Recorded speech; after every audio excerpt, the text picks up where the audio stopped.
এই যে বইয়ের জন্য কেক বানানো হয়ে গেল, যা ছাঁট ছিল সেই ছাঁটগুলোকে দিয়ে এই যে দুটো লেয়ার হয়ে গেছে। আর এইভাবে কিন্তু আপনারাও কেক বানিয়ে নিতে পারেন যদি কোথাও পাঠাবার থাকে।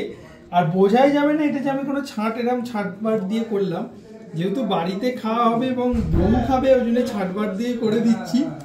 কিন্তু এই টেকনিকটা দিয়ে আপনারা বাইরে কেক পাঠাতে পারেন। অনেক সময় বাইরে ধরুন কেক ফেক যায়, মানে এইভাবে আমরা অনেক সময় ব্যাঙ্গালোরে কেক পাঠিয়েছি, তো আপনারাও এটা পাঠাতে পারেন।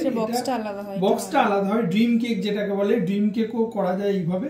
হয়ে গেলে এবার উপর দিয়ে জাস্ট একটুখানি ক্রিম দিয়ে করে দেবো। কেমন লাগলো কেকটা অবশ্যই জানাবেন। আর রেড ভেলভেট কেক তো অন্তরীণা খেতে ভীষণ ভালোবাসে উইথ ক্রিম চিজ, আর ওর সাথে থেকে থেকে আমারও ক্রিম চিজটা খেতে দারুণ লাগে। যা ক্রিম ছিল ওটা দিয়েই করে দেবো, মোটামুটি একটা হবে, খেতে ভালো হবে। চলুন টাটা, আজকের ভিডিওটা এই পর্যন্ত। সবাই খুব ভালো থাকবেন। ফাইনাল লুকটা ফাইনাল লুকটা আবার দেখিয়ে দিতে হবে। এই যে ফাইনাল লুকটা কিন্তু এরকম হচ্ছে। লাস্ট রেড ভেলভেট যে গুঁড়ো, যেটা দেখে রেড ভেলভেট মনে হয়, সেটা দিচ্ছি।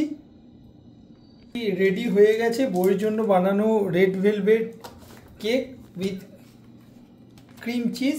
এই যে দেখুন লুকটা কেমন হয়েছে। মোটামুটি হয়েছে, অন্তরীণার ভালো লাগে না, বাট খাওয়ার জন্য বাড়িতে ঠিক আছে।